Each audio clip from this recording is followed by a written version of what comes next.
Good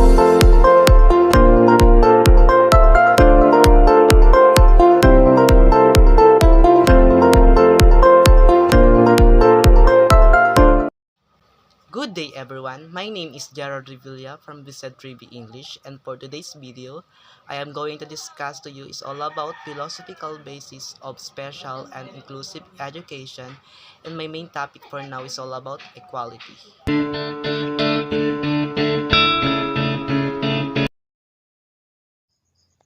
Before I start, these are my lesson objectives.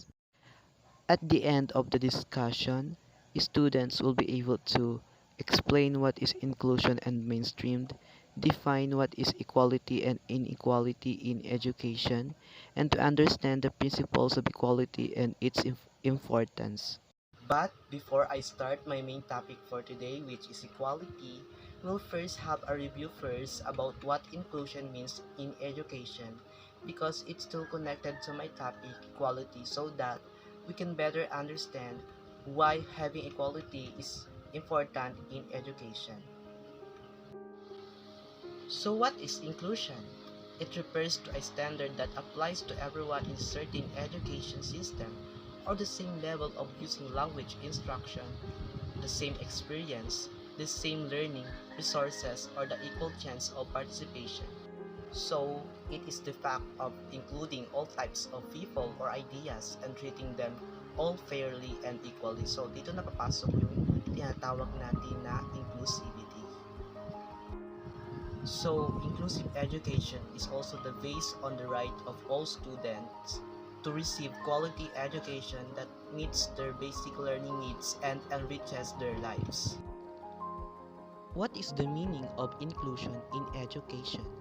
According to UNESCO 2005, it is the process of addressing and responding to the diversity of needs of all children, youth, and adults through increasing participation in learning, cultures, and communities, and reducing and eliminating exclusion within and from education. Inclusion in special education programs is an important part of the continuum of special education placements required by the Individuals with Disabilities Education Act. So sinasabi dito that the inclusion of disabled and non-disabled students is important so that a disabled person can have a good education and be given the opportunity to socialize with others, and for them to see for themselves that they are not different, or to see that even if they are in that condition, they can also show that they can, and we can give them the opportunity to stand with other learners without disabilities.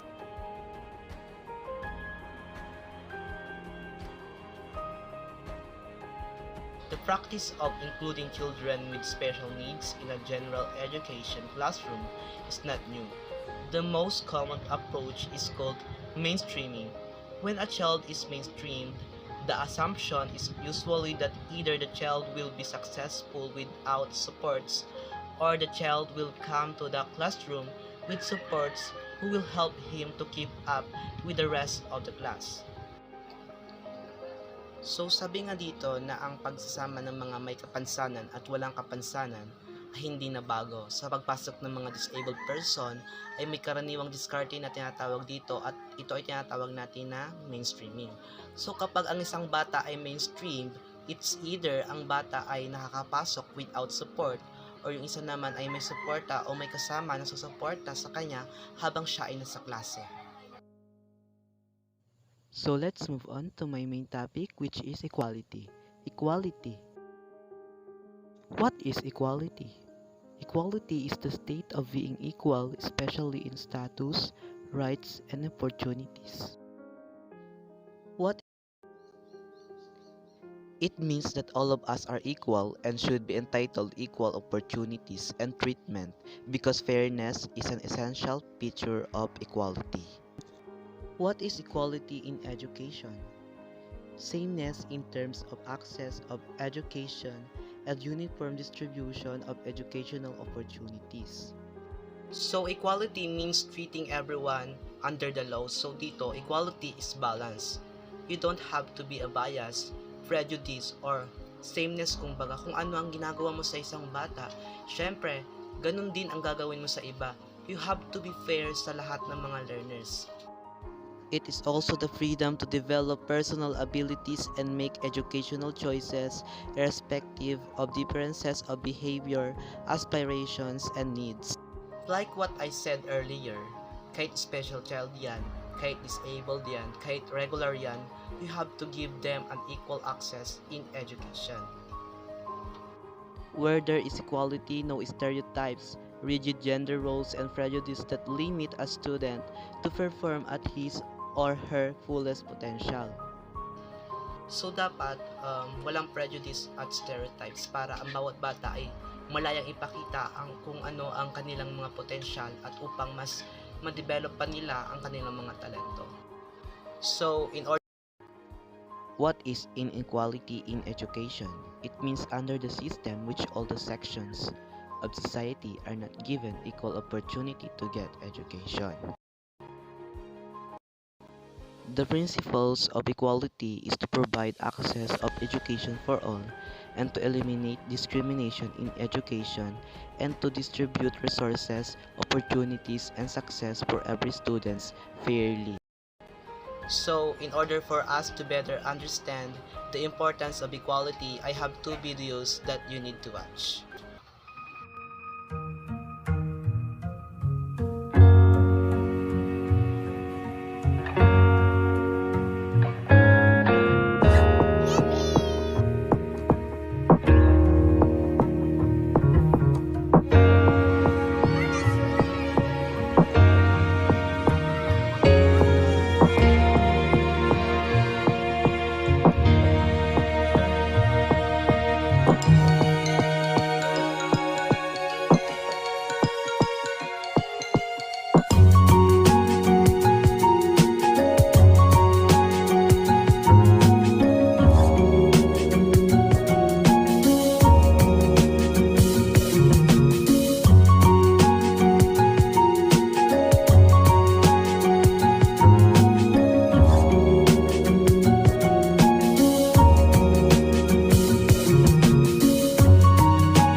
Een peentje, een beetje besmeden, smeden. Een peentje, een beetje besmeden, smeden.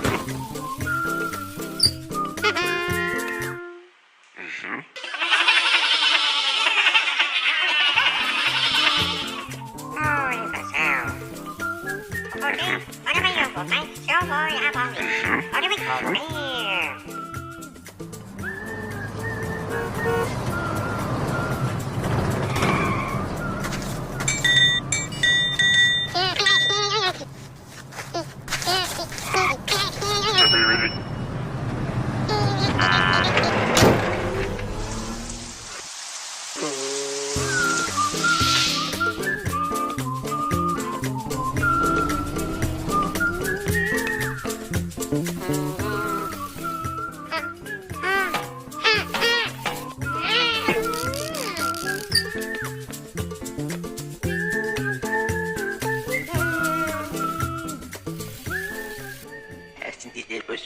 Ausschließen der Bedienung die Database man wie die besten Filtern bis ich so busy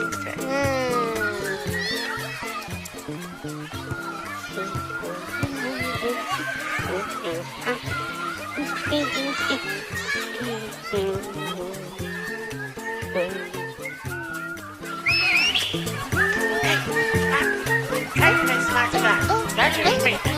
Right?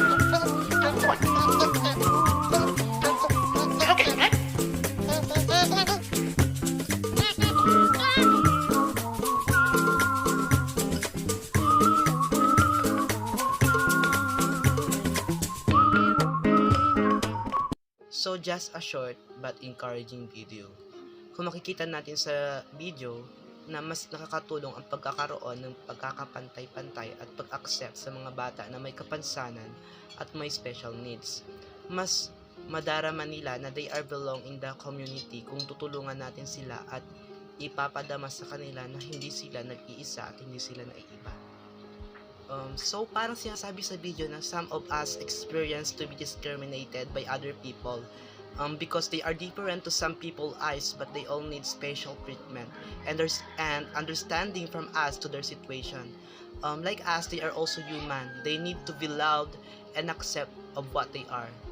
Kaya nga, there are some very easy ways to see that all children are included in our society.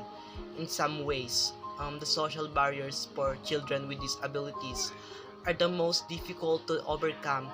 Pero kung mayroon tayong new thinking and a willingness to change that comes with awareness, mas matutulungan natin sila na magkaroon ng better life and better futures. The Republic Act, or RA 11560, inked by President Duterte on March 11, provided that no learner shall be denied admission based on their disability. The new law provides that all schools, whether public or private, shall ensure equitable access to quality education to every learner with disability. Dahil nga sa Republic Act na to, ay here, hindi na sila pwedeng tumanggi ng mga batang may disability sa kanilang school. Kung may mag-e-enroll man, kailangan nilang tanggapin because of this Republic Act. Kaya nga isa ito sa mga nakatulong upang mas lalong mabigyan ng halaga at karapatan ang mga batang walang kakayahan at mabigyan ng pagkakataon na mag-aral ang isang disabled person sa isang regular class or kasamang mga batang na walang kapansanan. Dahil dito, mas lalo nating nakita kung gaano kahalaga ang isang inclusive education. Sa ngayon ay unti-unti nang nagkakaroon ng pantay na karapatan at equal opportunities lalong-lalo na ang mga PWD at may mga special needs. So sila yung mga UN agencies, international development agencies, international and national non-government organizations na tumutulong upang mabawasan or to eliminate the discrimination lalong-lalo na sa education. And they are working towards achieving this goal. The EFA goals by the Jomtien World Conference on Education for All 1990 states that all children and young people of this world have the right to education without discrimination. Sinasabi dito na malaking tulong ang goal na ito because matutulungan ito na mas maging equitable ang education na kung saan ang lahat ng bata, kabataan at matatanda ay mas mabibigyan ng pagkakataong makamit at mapanatili ang acceptable level of learning na kung saan lahat ay may karapatan sa education at walang discrimination.